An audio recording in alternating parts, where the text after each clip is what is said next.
For privacy reasons, names and places have been changed. This story is inspired by true events. On a misty morning in June 1984, 26-year-old Ian Campbell set up his research equipment along the remote shores of Loch Ness in the Scottish Highlands. The marine biology PhD student from Edinburgh University was determined to scientifically investigate the legendary monster sightings that had captivated the world for generations. 3 days into his week-long expedition, his campsite was discovered abandoned, sophisticated sonar equipment still humming, but Ian nowhere to be found. Despite an extensive search operation led by Inspector Fiona Stewart, no trace of the promising young researcher was ever found. For 32 years, the waters of Loch Ness kept their silence. Then, in 2016, a discovery in an old hunting cabin would unravel a mystery far more sinister than any mythical creature. This is the complete investigation into what happened to Ian Campbell and the dark secret that lay beneath the surface of Scotland's most famous loch. Before we continue, let us know where you're watching from, and if you enjoy this content, consider liking and subscribing to our channel. Now let's continue. On the misty morning of September 12, 1984, the shores of Loch Ness held no hint of the tragedy about to unfold. The vast Scottish lake, long shrouded in mystery and legend, would soon claim another story, not of mythical creatures, but of a young scientist's final expedition. Ian Campbell had arrived at the eastern shore 5 days earlier, his university van loaded with state-of-the-art sonar equipment and enough supplies for a week-long research stay.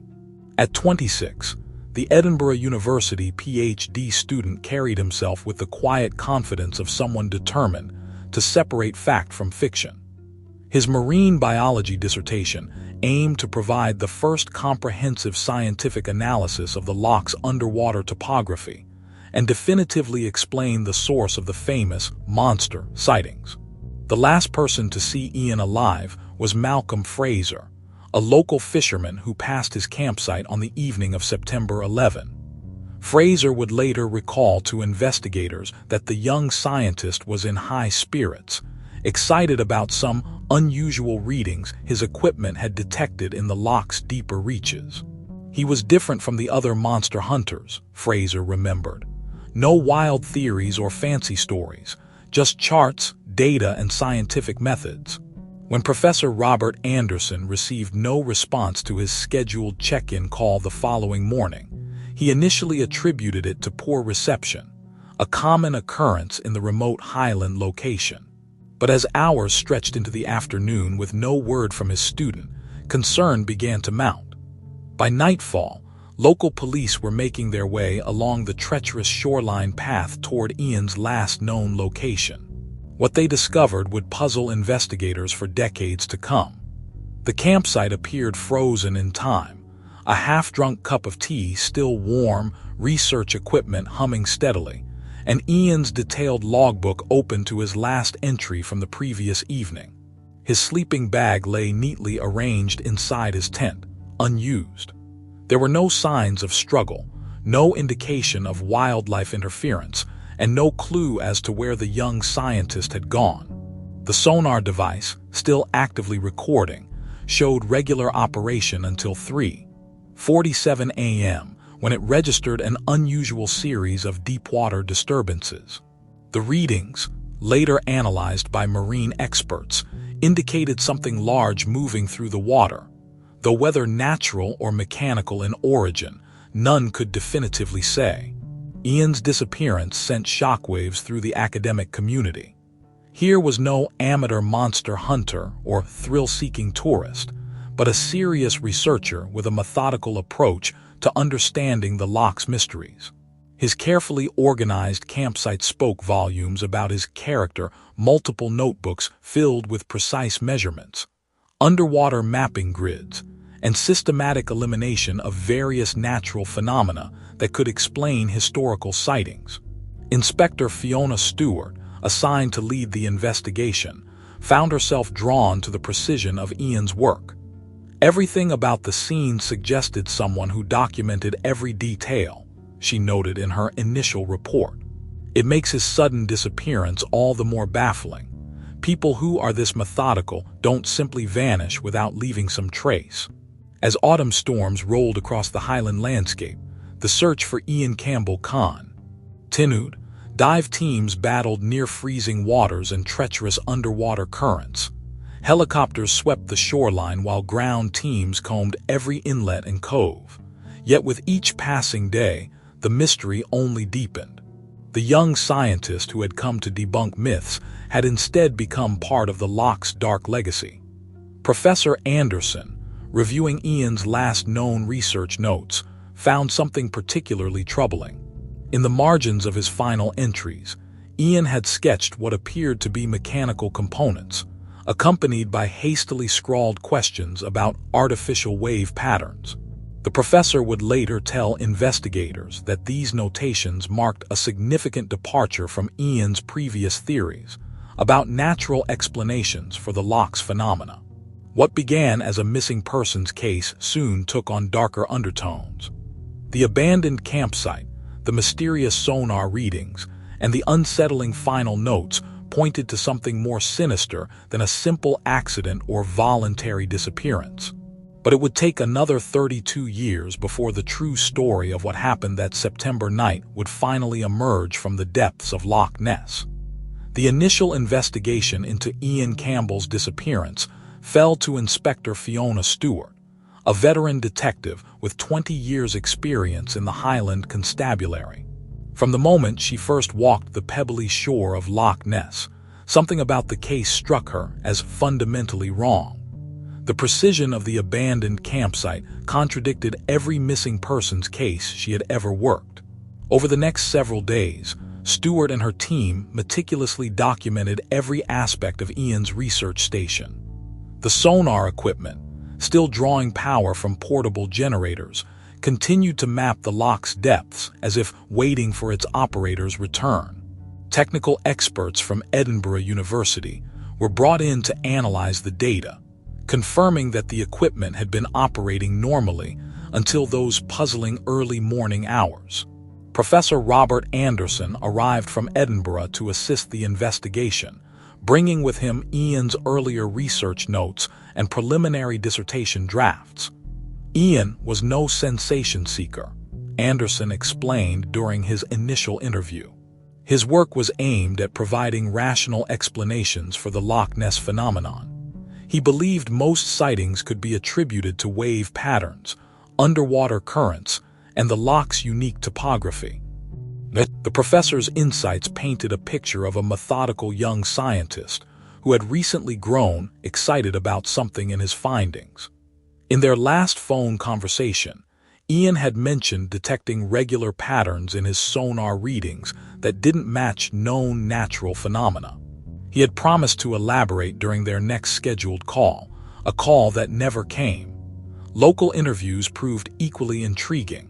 Several residents reported seeing unusual activity around the loch in the weeks preceding Ian's disappearance. A hotel owner mentioned increased boat traffic during normally quiet hours, while a retired gamekeeper recalled hearing mechanical sounds coming from the water late at night. None had thought much of it at the time, but in light of recent events, these details took on new significance. The weather complicated search efforts. Autumn storms swept across the highland landscape, churning the loch's waters and forcing frequent suspension of dive operations. When teams could work, they found the underwater terrain treacherous, full of sudden drop-offs and cold water currents that could easily trap an unwary swimmer. Inspector Stewart found herself particularly troubled by the contents of Ian's research journal. The final entries showed a marked shift in tone, moving from purely scientific observations to questions about artificial influences on the loch's ecosystem. One passage specifically mentioned the need to investigate unauthorized equipment detected in the deeper sections of the water.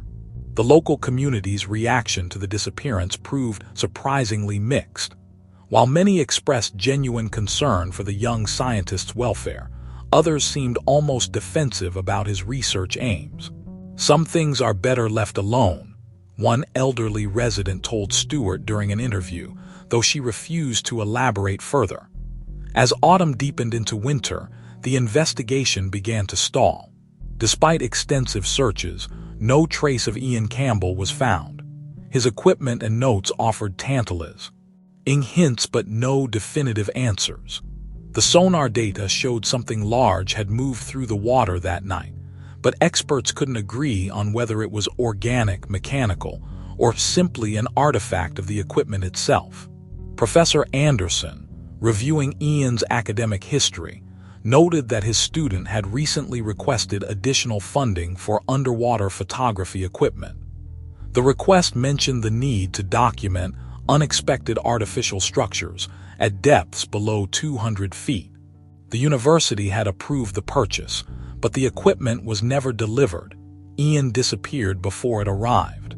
By December, with no new leads to pursue, the active search operation was scaled back. Inspector Stewart kept the case open, convinced that the answer lay somewhere in the intersection between Ian's research and the Loch's deeper mysteries. But for now, the waters of Loch Ness held their secrets, adding another layer to their ancient legend, not of monsters, but of a young scientist who had perhaps discovered more than anyone had bargained for.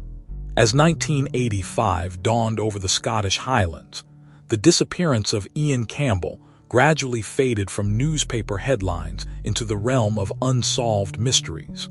Inspector Fiona Stewart found herself increasingly frustrated as each promising lead dissolved into dead ends. The sonar equipment, now carefully preserved in police storage, had yielded no further clues despite repeated analysis by technical experts. The impact on Edinburgh University's marine biology department was profound. Professor Anderson maintained Ian's research space exactly as he had left it.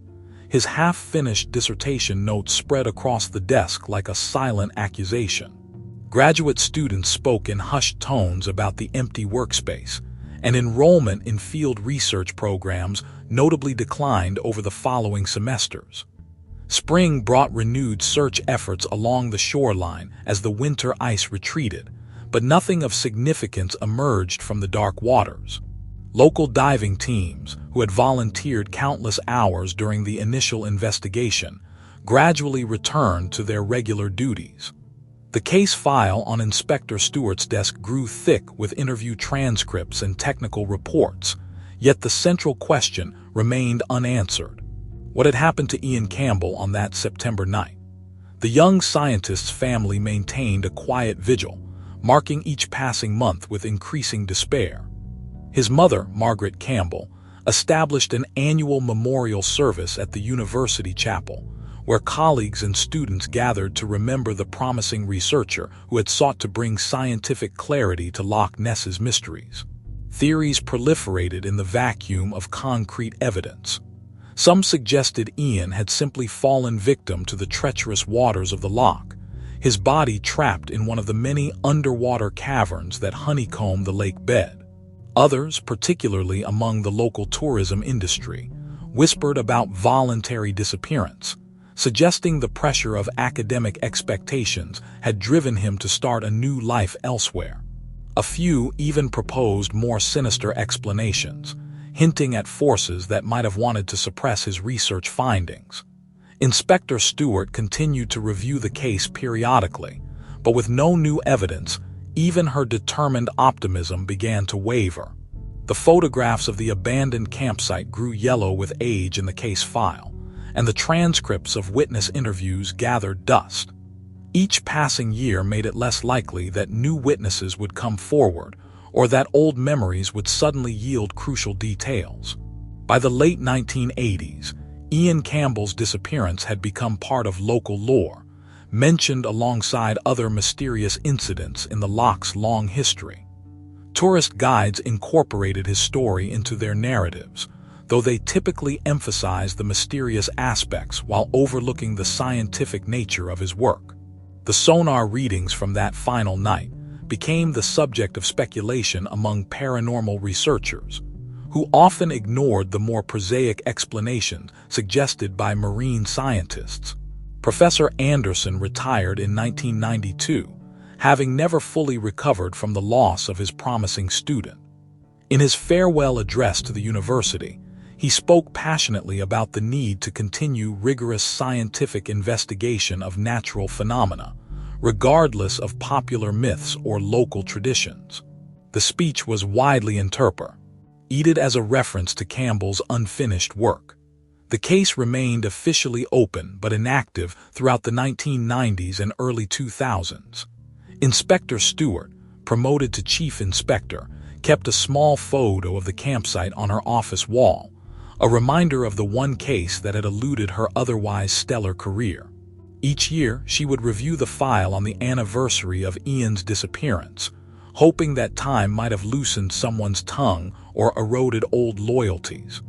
The loch itself remained inscrutable, its dark waters continuing to attract scientists and sensation seekers alike. None of the subsequent research expeditions ever matched the methodical approach or technical sophistication of Campbell's work. His abandoned equipment, carefully maintained in university storage, stood as a testament to a promising scientific career cut mysteriously short.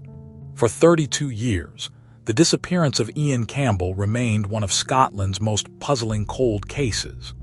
The questions he had raised about artificial influences on the loch's ecosystem lay dormant in his research notes, waiting for someone to connect the dots he had begun to trace in those final days of September 1984. The truth would eventually emerge, but not before decades of silence had nearly buried both the crime and its solution beneath the weight of time and legend. In the crisp autumn morning of October 2016, local hiker James MacPherson made a discovery that would finally crack open the decades-old mystery of Ian Campbell's disappearance. While seeking shelter from an unexpected storm, MacPherson stumbled upon an old hunting cabin, nearly hidden beneath years of creeping vegetation on the loch's less-traveled western shore. The cabin's weathered door hung loosely on rusted hinges, and inside, MacPherson found more than just refuge from the rain. Scattered across a simple wooden table lay a collection of papers, photographs, and personal effects that had lain undisturbed for over 3 decades. Among them, a leather-bound journal bearing the name Ian Campbell, Edinburgh University, caught his immediate attention. Within hours, Inspector Fiona Stewart, now nearing retirement, stood in the dimly lit cabin, her hands trembling as she examined the preserved contents. The damp Highland air had taken its toll on some materials, but many remained remarkably intact, protected from the elements by the cabin's sturdy construction. Ian's research notes, far more detailed than those found at his campsite, revealed observations that went well beyond standard scientific inquiry. Most striking among the discoveries were several photographs, their colors faded but images still clear, showing Ian in what appeared to be clandestine meetings with an older, well-dressed man. The unknown figure's bearing suggested authority, his expression stern in each image. Scrawled on the back of one photograph was a single name, Alastair MacDougall, Meeting 3. The cabin yielded other crucial evidence, detailed drawings of mechanical components, underwater depth charts marked with suspicious anomalies, and a series of calculations suggesting artificial wave generation. Ian's final journal entries spoke of confrontation rather than research, with one chilling line reading, "MacDougall must be stopped. The truth about what's happening in these waters cannot stay hidden." Forensic teams descended upon the cabin, carefully documenting and collecting every item. The technology of 2016 allowed them to analyze evidence in ways impossible during the original investigation. Trace DNA evidence, preserved fingerprints, and modern photographic enhancement techniques began painting a picture of the cabin's role in Ian's final days. Inspector Stewart focused particularly on the mysterious Alastair MacDougall. The name quickly led to a prominent local businessman who had died in 2010, a man whose tourism empire had been built around the Loch Ness phenomenon. Historical records showed MacDougall's influence in the area during the 1980s had been substantial, with connections reaching into local government and law enforcement. The cabin itself proved to be registered under a corporation dissolved decades ago, its ownership deliberately obscured through layers of paperwork. Its location, when mapped against Ian's original research sites, suggested careful surveillance of the young scientist's activities. The very existence of the cabin raised disturbing questions about the level of planning involved in whatever had transpired in 1984. As news of the discovery spread, the local community's reaction was immediate and intense. Elderly residents who had remained silent for years began speaking of strange activities they had witnessed around the time of Ian's disappearance. Stories of unusual late-night boat movements and mysterious mechanical sounds, once dismissed as irrelevant, suddenly carried new weight. Perhaps most significant among the cabin's contents was a sealed envelope addressed to Professor Anderson, never delivered. Inside, Ian had detailed his growing suspicions about artificial manipulation of the Loch's famous phenomena. The letter outlined a sophisticated underwater apparatus designed to create the illusion of large creature movements, a hoax of unprecedented scale and complexity. The discovery of the cabin marked a turning point in the investigation. After 32 years of dead ends and fading hopes, tangible evidence had finally emerged. The preserved materials not only confirmed Ian's scientific diligence, but revealed he had uncovered something far more sinister than natural phenomena in the dark waters of Loch Ness. Inspector Stewart, standing in the cabin that autumn morning, felt the weight of decades lift from her shoulders. The young scientist's final days were speaking through the evidence around her, and this time, the truth would not remain hidden beneath the surface of Scotland's most famous loch. As news of the cabin discovery spread through the Highland police force, Inspector Fiona Stewart found herself facing a complex web of historical evidence and modern investigative techniques. The weathered photographs of Alastair MacDougall became the focal point of her renewed investigation, his stern face a ghost from the past demanding justice.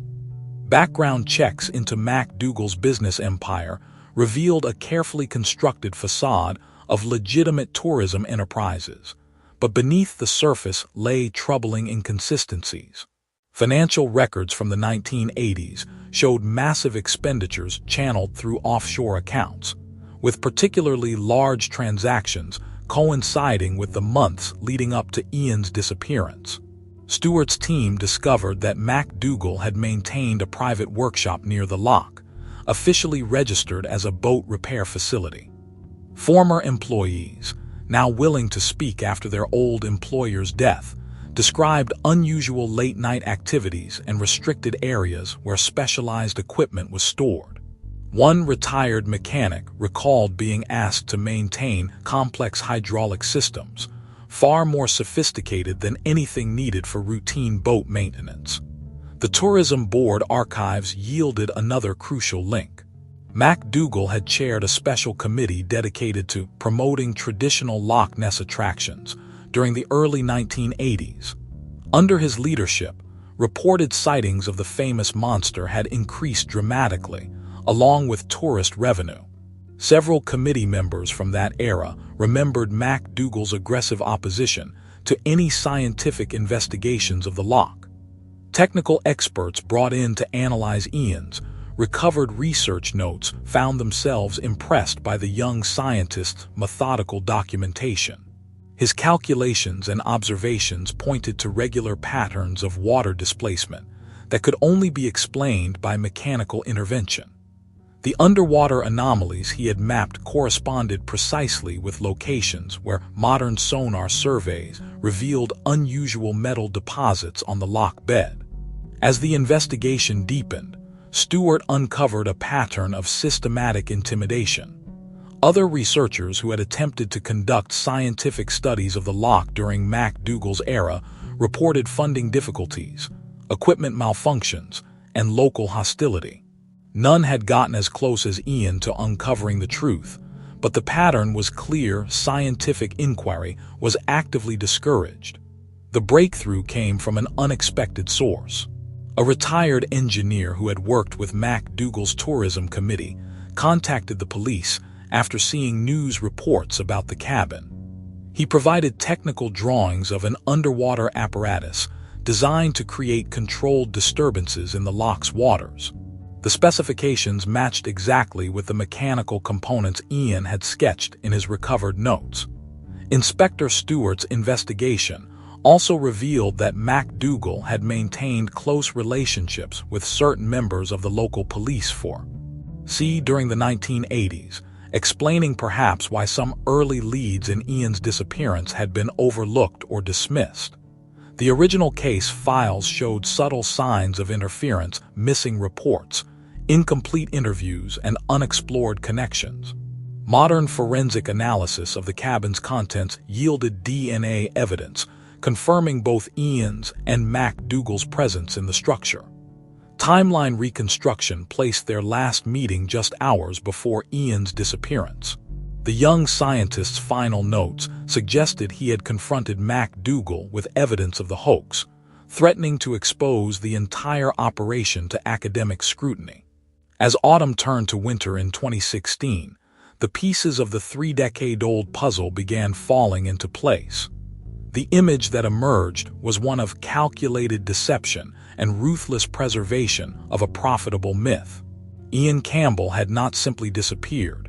He had been silenced before he could reveal a truth that would have destroyed not just a legend, but an entire economic ecosystem built around it.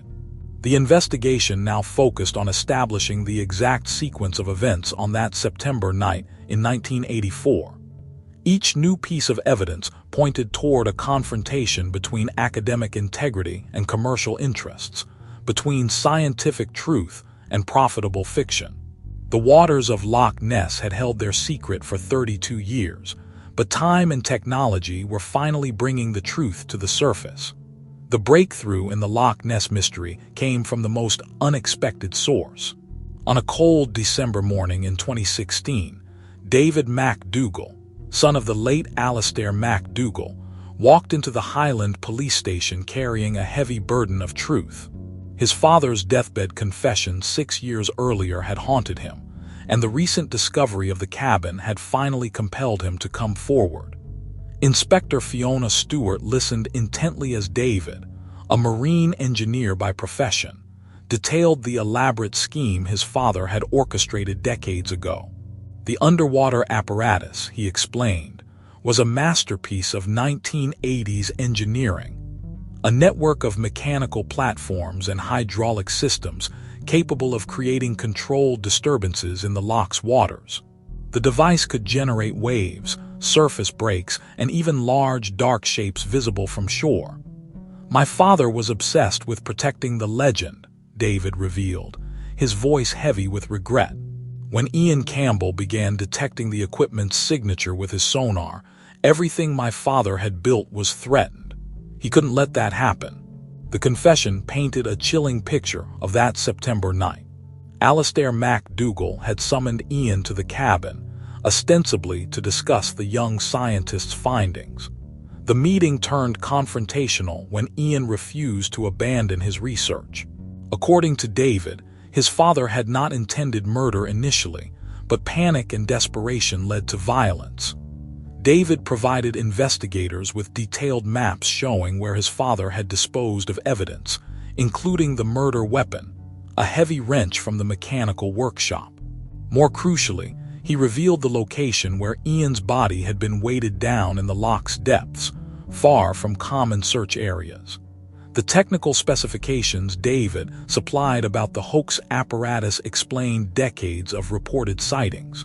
The system's sophistication was remarkable. Underwater cameras provided real-time monitoring, while computer-controlled hydraulics could create seemingly random appearances of the monster. Tourist photographs from the 1980s, when analyzed with modern technology, showed consistent patterns matching the apparatus's capabilities. Inspector Stewart's team quickly mobilized specialized diving equipment to verify David's information. In the bitter cold of the Highland winter, police divers located both Ian's remains and key components of the hoax mechanism. The physical evidence corroborated every detail of David's account, from the method of murder to the elaborate deception that had preceded it. Forensic examination of Ian's recovered remains confirmed blunt force trauma consistent with the murder weapon David had described. The young scientist's watch had stopped at 3:42 a.m., just minutes before his sonar equipment recorded those final, mysterious disturbances in the water. David's cooperation extended beyond the immediate crime. He provided investigators with his father's private papers, including detailed financial records of the tourism empire bill around the artificial monster sightings. The documents revealed millions in profit generated by the scheme, explaining the desperate measures taken to protect it. The most poignant evidence came from Alastair MacDougall's personal diary, which David had preserved. The entries showed a man increasingly trapped by his own deception, torn between pride in his technical achievement and guilt over its deadly consequences. His final writings expressed remorse for Ian's death, but maintained that he had acted to protect the livelihood of the entire region. For Inspector Stewart, David MacDougall's testimony provided the critical link that had eluded investigators for 3 decades. The technical nature of the hoax explained why no conclusive evidence of a real creature had ever been found, while the sophisticated concealment of the apparatus revealed why previous searches had failed to detect it. The truth about Ian Campbell's death emerged as a tragedy of conflicting ideals: scientific integrity versus economic pragmatism, truth versus legend. The young scientist had died not in pursuit of a mythical monster, but in his attempt to expose an elaborate artificial one. His final research notes, seeming paranoid at the time, proved to be the careful observations of a doomed man who had discovered too much. As winter deepened over Loch Ness, the waters gave up their long-held secrets.